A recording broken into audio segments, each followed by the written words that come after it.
Hello, dear viewer. 'Tis Uncle Jonah here again, drinking beers with you and hopefully giving you some ideas of what you should buy and maybe what you should avoid. I said this before. And today we're doing another one from the Vocation special edition. I bought a shed load of special edition beers. And this one's called Nightcap and it's Earl Grey and Lavender Pale Ale. Absolutely nuts. Um, and once again, we have a special kind of town scene, shall we say. And this is part of the second home series. And these are all celebrating different towns. And this one is Hebden Bridge, which is where the brewery is actually based, slightly outside the town. So this is actually about the town itself. And it says it's the people and local communities that help us make our bars what they are. And the Vocation Second Home series seeks to look at celebrating them by partnering with bar staff and brewing team to create special one-off brews. So the Hebden Bridge team all share two loves: a good strong brew and a sessionable pale. Well, I'm with you with the brew, man. Um, so their brew is paled with the two, so brew and brew, for a heady beer offset with light floral notes. It's got citra hops in there too, but I'm sure. Let's have a look. So this is Mio Hindosha. She's the artist. I think I said that before, and she's from Kenya. And because there is definitely a theme, and look at that, there's some snow falling, it looks like, on Hebden Bridge, which I really like. I think that is fabuloso. Right, let's have a look around here. So it's a big can, which is always good. 4 and a bit percent, 4.4. And when we look at this, we've definitely got oats in there. Doesn't say wheat though in this one. So this, yeah, we'll see what we get. Oats. For me, I think oats are my preference to wheat because I'm a traditionalist down at the end of my heart, and I always find wheat causes a bit of haze to your beer, whereas oats not so much. And also, I really like dark beers. I like stouts and porters.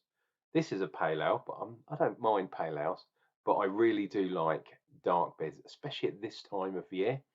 And adding a little touch of oats really does help the mouthfeel. Wheat does help too, don't get me wrong, but I think I prefer oats. And I've got some Scottish blood in me, as I probably said before. So oats, that's the way. Right, let's get this bad boy into a glass. Oh, I'll show you my glass in a second, but let's just give it a pressure test. No, that's going to be fine. The Vocation glass. I've got a few now, but I'm going to do this one. Yeah, I know I'm not going to fit the whole can in there, but I like this one. Can't remember what this style of glass is. Anyone that knows, let me know in the comments down below. Wow, this has actually got a haze to it, so maybe I'm totally wrong. Edgewise, over a finger, not quite two. Wow, look at that. Focused on that bad boy, and it's really got the bubbles in there. Let me give it a knock on something and hopefully not break it. Oh, balls, that's not going to work. Never mind. Usually it doesn't focus, and it does today. How crazy is that? Right, so that way round, bit over there, a bit like that, bit shimmy shanga. Come on.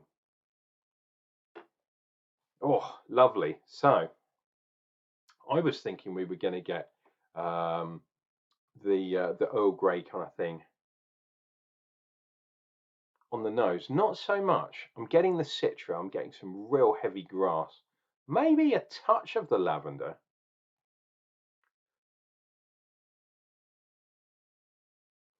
If I really smell hard, I'm getting the Earl Grey that bergamot thing, which I'm assuming they've added in there. Right, let's see if we get, see if it will focus on there. Yep, so we have got quite a good amount of head coming up. There we go. Bubbles coming up. This is a nucleated glass, dear viewer, so that helps as well. I think the pint glass that I've got from Vocation is nucleated too. The bubbles are quite big, I was going to say. And lovely, lovely, fluffy. Fluffy as fluff, as marshmallows and all that kind of stuff.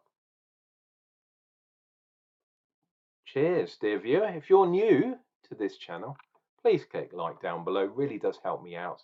Subscribe if you want to. Leave me a comment as well. I really like to read the comments. I'm pretty good at reacting to them too. So, shame on to you guys.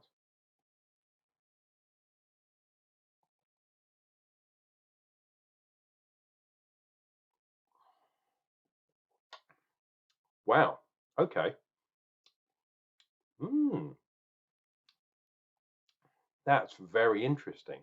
So there is quite a lot of carbonation on the tongue, but there was a really, really upfront, as soon as it touched my lips, there was a little bit of kind of smoothness.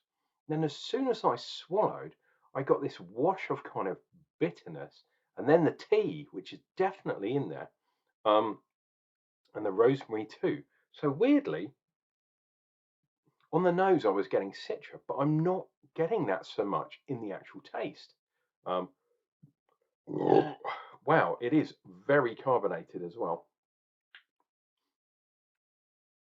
That is very, very unique. I can say I've not drunk a beer like this year. It is only the beginning of January though.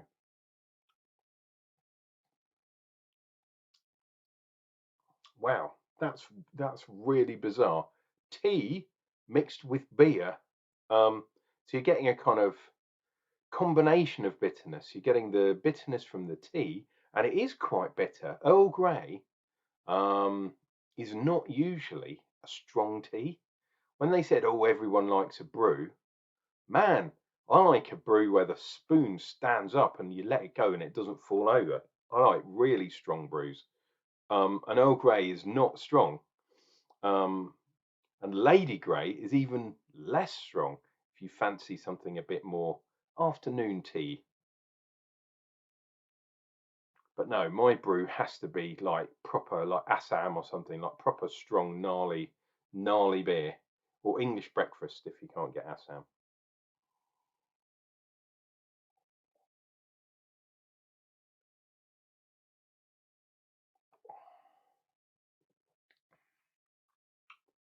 Wow, that's like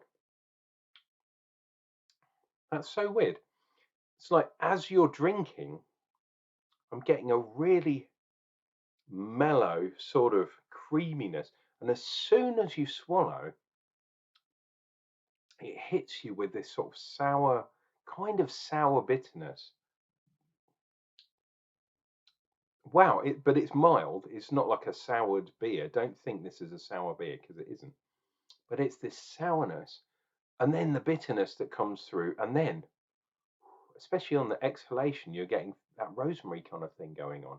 This is really, really unique, guys. Um, do I like it? Yes, but would I session this beer because it's only 4.5 or 4.4, I should say? No, I would have to move on to a different beer. I don't think I could drink this all night.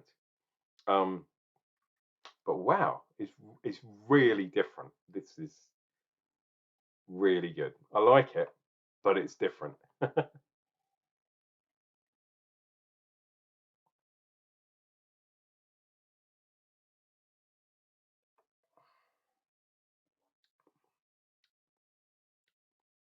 Yeah, bitterness, astringency, tannins, that kind of stuff coming from the kind of tea. And the hops, I mean, Citra is a very common hop, especially in pale ales and things like that. But the kind of grassiness, the hedgerowiness, the greenness it's lost in here because the other flavors kind of are more upfront. I mean, there is a hot note in there, but it's more of a generic kind of real mellow thing with the tea and the rosemary and stuff taking. It's weird when you breathe out, and this isn't a strong beer, but obviously you've got some alcohol. You can taste rosemary as the breath is exhaling from your mouth. It's so random.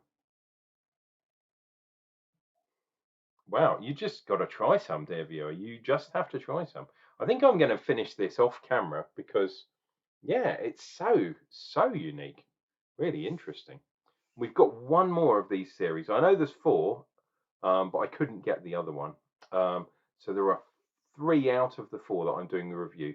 First one was Manchester. This one is the Hebden Bridge one, and there is one more to follow, which I believe. Not sure. Is it an IPA? I can't remember, to be honest. We'll find out. Maybe I'll do that one tomorrow, and then we'll have completed the Vocation Second Home series.